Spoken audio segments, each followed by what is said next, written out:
ఆదివారం సినీ నటుడు icon star Allu Arjun ఇంటి దగ్గర కొంతమంది దుండగులు ఇంట్లోకి ప్రవేశించి మెయిన్ గేట్ దాటి దాడికి పాల్పడిన ఘటన అయితే నిన్న సంచలనంగా మారింది.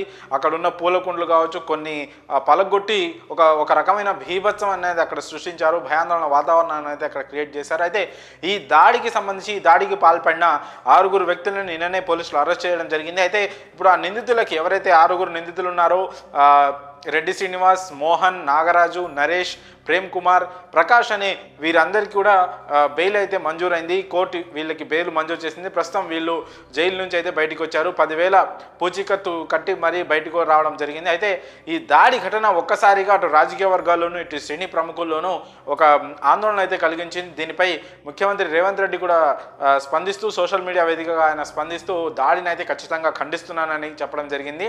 అయితే అల్లు అర్జున్ ప్రెస్ మీట్ పెట్టి అంతకుముందు సీఎం రేవంత్ రెడ్డి అసెంబ్లీలో మాట్లాడుతూ ఈ ఘటనపై అంటే పెద్ద స్థాయిలో ఉన్న వాళ్ళు హీరోలు తప్పు చేస్తే చర్యలు తీసుకోవద్దా, పోలీసులు చెప్తున్నప్పటికీ కూడా ఒక మహిళ ప్రాణం పోయిందని థియేటర్లోకి వెళ్ళి సదరు హీరోకి పోలీసులు చెప్పిన తర్వాత కూడా ఆయన చాలాసేపు థియేటర్లో నుండి మళ్ళీ బయటకు వచ్చి రూఫ్ టాప్లో నుంచి బయటకు వచ్చి చెయ్యి ఊపుతూ అభిమానులకు అభిమానం చేస్తూ ఇలా మొత్తం ఈ సంఘటన మొత్తాన్ని నేను అసెంబ్లీలో వివరించి చెప్పడం తర్వాత అంటే ఈ మొత్తం ఈ ఇన్సిడెంట్ తొక్కిసలాట జరగడానికి, ఆ మహిళ ప్రాణాలు పోవడానికి కానీ, ఆ బాలుడు ప్రస్తుతం ప్రాణాపాయ స్థితిలో ఉండడానికి మొత్తం ఓవరాల్లో సదరు నటుడి అల్లు అర్జున్ పాత్ర ఎంత ఉందనే విషయాన్ని అసెంబ్లీలో ప్రస్తావిస్తూ కూడా ముఖ్యమంత్రి రేవంత్ రెడ్డి మాట్లాడడం జరిగింది. సో ఆయన మాట్లాడిన తర్వాత అదే రోజు సాయంత్రం 7 గంటల ప్రాంతంలో అల్లు అర్జున్ అయితే ఒక ప్రెస్ మీట్ పెట్టడం జరిగింది. తనపై తప్పుడు ఆరోపణలు చేస్తున్నారు, నాకు ఆ రోజు ఎవరు పోలీసులు వచ్చి నాకు ఆ విషయం చెప్పలేదు, దాదాపు 24 గంటల తర్వాత నెక్స్ట్ డే నాకు ఆ విషయం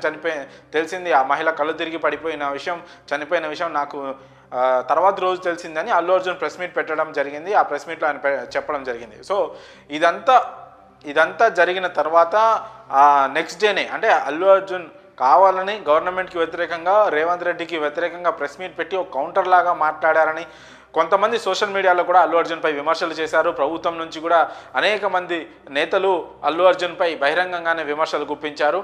ఆ తర్వాత కొంతమంది అల్లు అర్జున్ ఇంటిపై దాడికి పాల్పడడం అనేది సంచలనంగా మారింది. దీనిపై దాదాపు అన్ని వర్గాల నుంచి ఖండన వ్యక్తమవుతోంది. ముఖ్యమంత్రి కూడా ట్విట్టర్ వేదికగా దీన్ని ఖండించారు దాడిని. అయితే ఆ దాడికి పాల్పడిన వారిని ఇమీడియట్గా పోలీసులు అరెస్ట్ చేయడం జరిగింది. అయితే వాళ్ళకి సోమవారమే బెయిల్ రావడంతో మరి ఈ కేసు ఎటువైపు పోతుందనే అనుమానాలు కూడా వ్యక్తమవుతూ ఉన్నాయి. మరి నిందితులకి 6 అల్లు అర్జున్ ఇంటిపై దాడికి పాల్పడిన 6 నిందితులకి బెయిల్ రావడంపై మీ అభిప్రాయాలను కామెంట్స్ రూపంలో తెలియజేయండి.